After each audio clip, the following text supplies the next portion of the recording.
Good evening, class. Today we will discuss about our new topic, the basis of international law, and we will know about the basis of international law. Let's start in Hindi.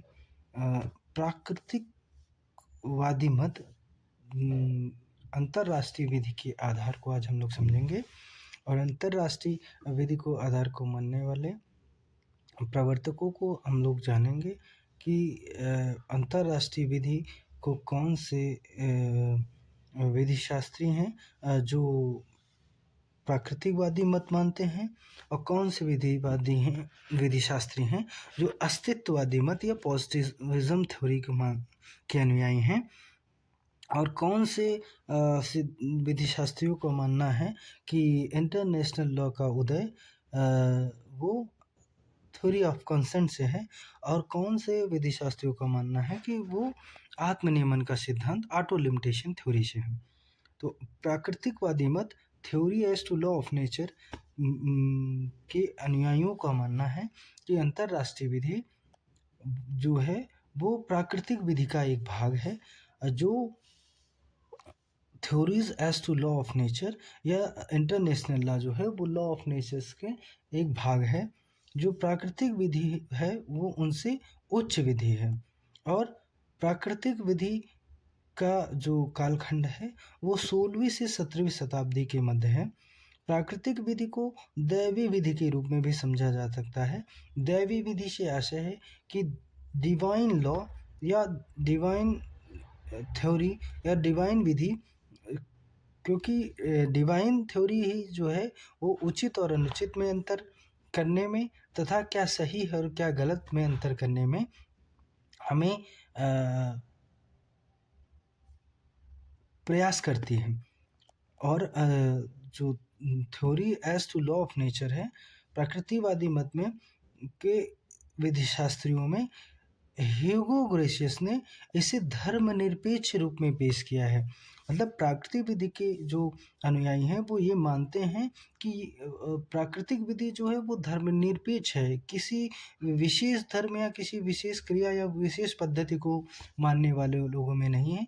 वो secular है, वो सब के लिए equal है, बराबर है या समान की भावना से इंटरनेशनल लॉ को मानने वाली थ्योरी है। प्राकृतिक विधि के जो विधि शास्त्री हैं वो प्यूफेनड्रॉफ हैं, थर्मेशियस हैं आदि हैं। और अंतर्राष्ट्रीय विधि को जो प्रकृतिवादी मत के कुछ आलोचक भी हैं जो यह मानते हैं कि प्राकृतिक विधि का अर्थ अलग अलग है। अलग अलग विधि शास्त्री इसको अलग अलग अर्थ में लेते हैं और उनका मानना है कि प्राकृतिक विधि जो है वो एक अलग है। कुछ विधि शास्त्रियों का अर्थ है इसके तर्क से, रैशनैलिटी से, कुछ विधि शास्त्रियों का मानना है न्याय से, जस्टिस से, और कुछ विधि शास्त्रियों का इसका मानना है उपयोगिता और यूटिलिटी से। अंतर्राष्ट्रीय समुदाय के सामान्य हित आदि देते हैं। जो प्राकृतिकवादी मत के विधि शास्त्री हैं जिनका अपना अपना अलग मत है। अब हम समझने का प्रयास करेंगे। दूसरी थ्योरी है जो पॉजिटिविज्म थ्योरी है, अस्तित्ववादी मत है। अस्तित्ववादी मत का जो टाइम ड्यूरेशन है या पीरियड है वो 18वीं शताब्दी में बहुत ही प्रचलित हुआ माना जाता है। अस्तित्ववादी मत पॉजिटिविज्म थ्योरी के विधि शास्त्रियों को मानना है कि सबसे पहली बात तो इस विधि का सबसे ज़्यादा जो फेमस या टाइम ड्यूरेशन वो 18वीं शताब्दी में है। और इसके पहले जो हम अभी पढ़ रहे थे वो है प्रकृतिवादी मत या नेचुरल लॉ थ्योरी, जो वो 16वीं से 17वीं शताब्दी के मध्य माना जाता है। और अस्तित्ववादी मत या पॉजिटिविज्म थ्योरी की जो फेमस जूरिस्ट हैं उनमें बेंकर स्वेक हैं जिनका मानना है कि अंतर्राष्ट्रीय विधि जो है वो राज्यों की इच्छा है। कोई भी जो लॉ है वो इंटरनेशनल लॉ को क्यों माने, वो स्टेट की कंसेंट पर डिसाइड होता है और अंतर्राष्ट्रीय विधि के नियम का आधार राज्यों की सहमति है।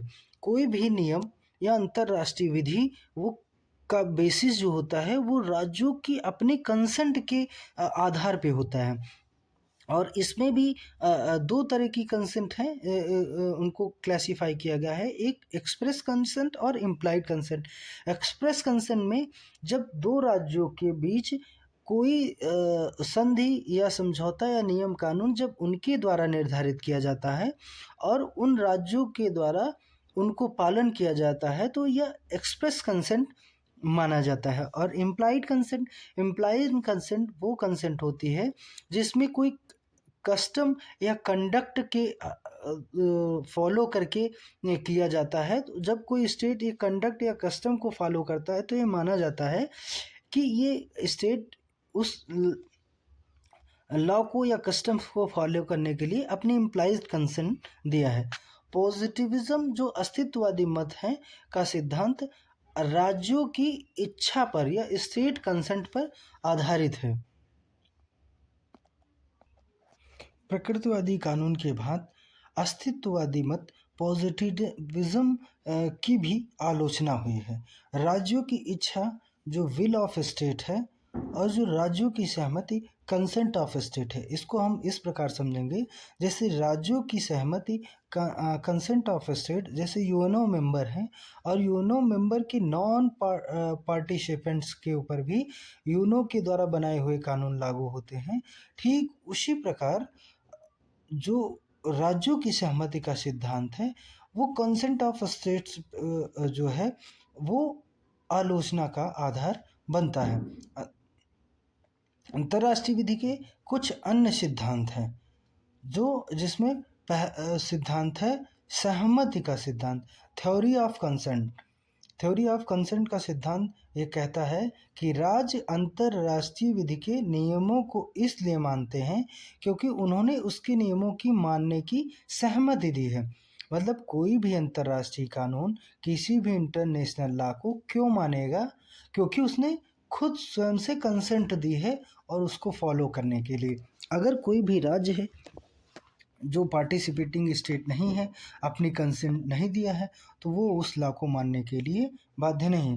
परंतु जिन्होंने अपना कंसेंट दिया है वो मानने के लिए बाध्य हैं। अस्तित्ववादी इस मत को मान्यता देते हैं, इसमें ट्रिपल ओपेनहाइम आदि हैं। और जो थ्योरी ऑफ कंसेंट है उसके जो विधि शास्त्री हैं वो ट्रिपल और ओपेनहाइम है। दूसरा सिद्धांत है आत्मनियमन का सिद्धांत, auto limitation theory. Auto limitation theory में विधिशास्त्रियों का मानना है कि अंतर्राष्ट्रीय विधि राज्यों पर इसलिए बंधनकारी होती है क्योंकि राज्य ने अपनी शक्तियों को स्वयं करके अंतर्राष्ट्रीय विधि को मानना स्वीकार कर लिया है।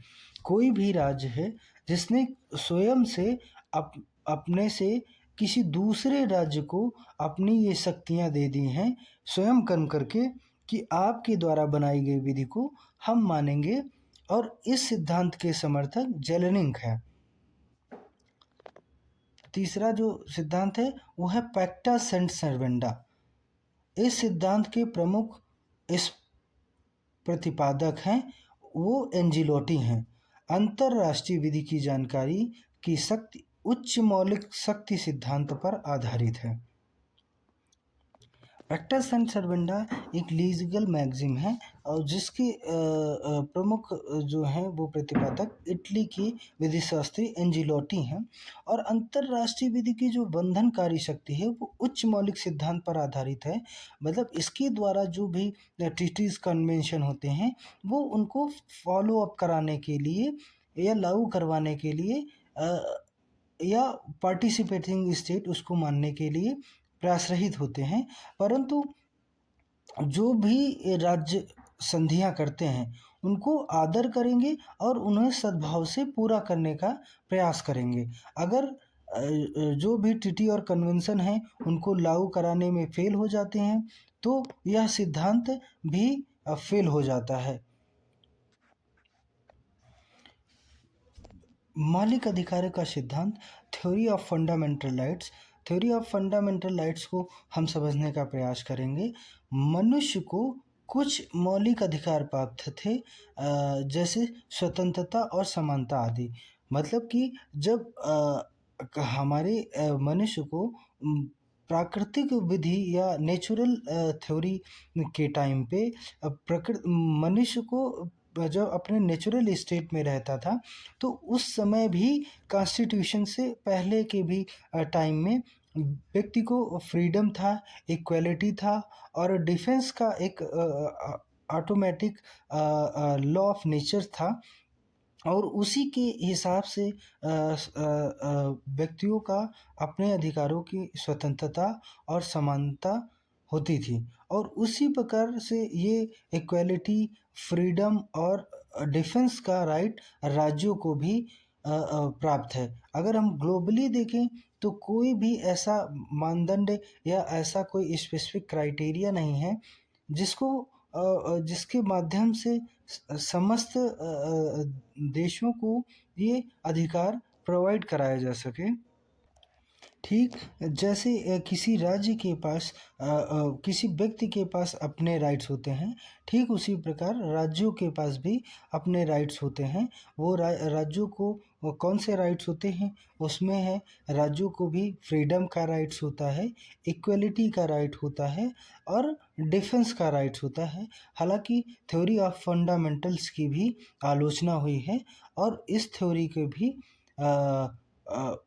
विधिशास्त्रियों का मानना है कि ये अपने आप में परिपूर्ण नहीं है।